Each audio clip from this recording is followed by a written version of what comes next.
आज भी हमारे देश के गरीब लोगों को ये बिजली की पहली गारंटी थी। दूसरी गारंटी है शिक्षा की।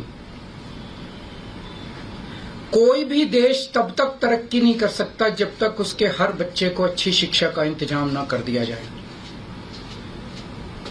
अगर किसी देश के अंदर ढेरों लोग अनपढ़ हैं, अगर किसी देश के अंदर ज्यादा बच्चे, कई बच्चों को बिलो स्टैंडर्ड, सब क्वालिटी, गंदी बेकार शिक्षा मिलती है, वो देश कभी आगे नहीं बढ़ सकता। आज हमारे देश के अंदर सरकारी स्कूलों का बुरा हाल है। 10 लाख सरकारी स्कूलों के अंदर 18 करोड़ बच्चे पढ़ते हैं जिनका कोई भविष्य नहीं है। दिल्ली के अंदर हमने करके दिखाया, पंजाब के अंदर करके दिखाया। देश के सारे सरकारी स्कूलों को शानदार बनाएंगे, अच्छे बनाएंगे, प्राइवेट स्कूलों से भी बेहतर बनाएंगे। और इस देश के अंदर पैदा होने वाले हर बच्चे के लिए, चाहे वो अमीर का बच्चा हो चाहे गरीब का बच्चा हो, अच्छी, शानदार और फ्री शिक्षा का इंतजाम किया जाएगा। अगर आप अमीर हैं, अपने बच्चे को प्राइवेट में भेजना चाहते हैं, भेजिए।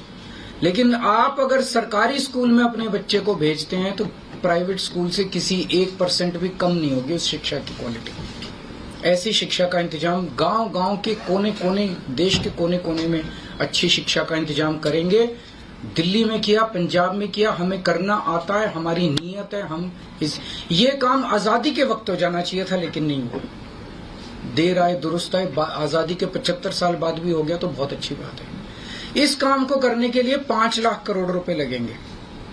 2.5 लाख करोड़ रुपए केंद्र सरकार देगी, 2.5 लाख करोड़ रुपए राज्य सरकार देगी। हर साल 5 साल में हर साल 50,000 करोड़ रुपए का खर्चा आएगा केंद्र सरकार में। 50,000 करोड़ तो कुछ भी नहीं। अगर 50,000 करोड़ रुपए सालाना खर्चे में मेरे देश के बच्चा अगर 18 करोड़ बच्चों को अच्छी शिक्षा मिल जाए, इससे अच्छा और क्या हो सकता है। तीसरा, स्वास्थ्य। अगर मेरे देश की जनता स्वस्थ होगी, बीमारी नहीं होगी, तो देश तरक्की करेगा। पढ़ी लिखी जनता होगी, स्वस्थ जनता होगी, तो ये 140 करोड़ लोग ही तो इस देश को आगे ले जाएंगे। कोई एक प्रधानमंत्री थोड़ी देश को आगे ले जाता है, जनता आगे ले जाती है। तो सब लोगों को अच्छे इलाज का इंतजाम करेंगे। आज अगर किसी को के घर में कोई बीमार हो जाए, बड़ी बीमारी हो जाए, सरकारी अस्पतालों का बुरा हाल है पूरे देश के अंदर, और प्राइवेट वालों ने लूट मचा रखी है। पूरे देश में कोने कोने में, हर गांव में, हर मोहल्ले में मोहल्ला क्लिनिक खोला जाएगा। शानदार डिस्ट्रिक्ट हॉस्पिटल जितने, उनको मल्टी स्पेशलिटी बना के उनको शानदार प्राइवेट हॉस्पिटल्स की तर्ज पे बनाया जाएगा। और इस देश में पैदा होने वाले हर व्यक्ति का पूरा इलाज मुफ्त होगा, इंश्योरेंस के आधार पे नहीं होगा। ये बहुत बड़ा स्कैम है। जितनी सरकारी, राज्य सरकारें, केंद्र सरकार इंश्योरेंस आधारित जो स्कीम बनाती हैं, ये सब बहुत स्कैम है इंश्योरेंस कंपनीज के साथ। हम इंफ्रास्ट्रक्चर क्रिएट करेंगे, कोने कोने के अंदर, गांव गांव के अंदर इंफ्रास्ट्रक्चर क्रिएट करेंगे, हेल्थ इंफ्रास्ट्रक्चर क्रिएट करेंगे, अस्पताल बनाएंगे, मोहल्ला क्लिनिक बनाएंगे, ताकि लोग वहां जाके अपना इलाज करा सकें। और सबका इलाज मुफ्त होगा, चाहे अमीर हो चाहे गरीब हो। इसके लिए भी 5 लाख करोड़ रुपए का खर्चा आएगा। 2.5 लाख करोड़ राज्य सरकार देगी, 2.5 लाख करोड़ केंद्र सरकार देगी। 5 साल के अंदर 5 लाख करोड़ रुपए, हर साल 50-50 हजार करोड़ का खर्चा आएगा। राष्ट्र सर्वोपरि, हमारी चौथी गारंटी। चीन ने हमारे देश की जमीन पे कब्जा कर लिया। हमारी केंद्र सरकार से जब भी पूछा जाए, वो कहते हैं कोई नहीं आया, कुछ नहीं हुआ। सब जानते हैं, पूरी दुनिया जानती है, सैटेलाइट का जमाना है, सबके पास तस्वीरें हैं कि किस तरह से चीन ने हमारी सरजमी के ऊपर घुस के और उसके हमारी जमीन के ऊपर कब्जा कर लिया। जुठलाने से समस्या का समाधान नहीं होगा, लोगों से छुपाने से समस्या का समाधान नहीं होगा। हमारे देश की सेना के अंदर बहुत ताकत है। हमारे देश की सेना को एक बार इजाजत तो दीजिए, उसको स्वतंत्रता तो दीजिए काम करने की। वो देखिए आपको जीत के लाती है। तो हमारे देश की जितनी जमीन पे चाइना ने कब्जा किया हुआ है, उस जमीन को चाइना के कब्जे से छुड़वाएंगे। इसके लिए एक तरफ डिप्लोमेटिक लेवल पे एफर्ट्स किए जाएंगे और सेना को पूरी स्वतंत्रता दी जाएगी कि वो इसके बारे में जो कदम उठाना चाहे कदम उठा सकती है।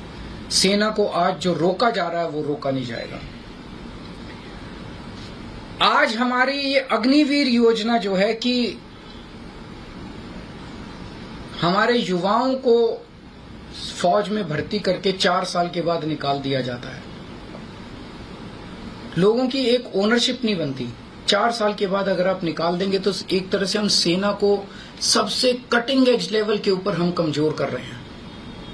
ये अग्निवीर योजना सेना के लिए भी बहुत हानिकारक है, और जो बच्चे युवा हमारे अग्निवीर बन के जा रहे हैं वो लोग भी बहुत त्रस्त हैं। अग्निवीर योजना को बंद किया जाएगा। जितने बच्चों को अभी तक अग्निवीर में शामिल किया जाए उनको पक्का डिक्लेयर किया जाएगा। उनको पक्का राष्ट्रीय सम्मान भी नहीं मिलता और संस्कार के समय, तो उनको पक्का किया जाएगा, उनको पक्का डिक्लेयर किया जाएगा। और सेना के अंदर ये ठेकेदारी के ऊपर एक तरह से कच्चे में अग्निवीर तो कच्ची नौकरी हुई ना, कच्ची नौकरी ये बंद की जाएगी और वापस पक्के के अंदर बच्चों को लिया जाएगा। और सेना को ये अग्निवीर योजना लाए थे क्योंकि केंद्र सरकार का मानना था कि सेना के ऊपर उनकी तनख्वाह और उनकी पेंशन के ऊपर पैसा ज्यादा खर्च हो रहा है। सेना के ऊपर और देश की सुरक्षा के ऊपर जितना पैसा खर्च करने की जरूरत है उतना पैसा खर्च किया जाएगा। देश की सुरक्षा के साथ खिलवाड़ नहीं किया जा सकता। छठी गारंटी किसानों के लिए। किसानों को आप इज्जत की जिंदगी दे सकते हैं अगर आप उनको उनकी फसलों के पूरे दाम दे दें। किसान कोई भीख नहीं मांग रहा, किसान अपना हक मांग रहा है। किसान अपनी बारिश में धूप में मेहनत करके और अपनी फसल उगाता है, और उसके बाद जब उसको फसलों के पूरे दाम नहीं मिलते तब वो अपने ऋण नहीं चुका पाता, आत्महत्या करने के लिए मजबूर होता। अगर आप उसकी फसलों के दाम सुनिश्चित कर दें तो किसान को आपसे कोई फेवर नहीं चाहिए। स्वामीनाथन रिपोर्ट के आधार के ऊपर किसानों को उनकी फसलों के सभी फसलों के पूरे दाम एमएसपी के आधार पर पूरे दाम दिलवाए जाएंगे। 7वीं गारंटी, दिल्ली को पूर्ण राज्य का दर्जा दिलवाया जाएगा, जो दिल्ली वासियों को कई दशकों से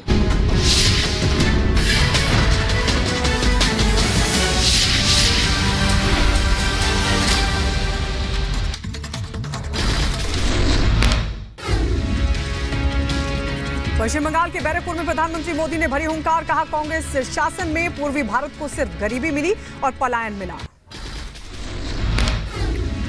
प्रधानमंत्री मोदी ने मंच से कहा पूर्वी भारत को ग्रोथ इंजन बनाएंगे, पूर्वी भारत को विकास और गति देने का वक्त है।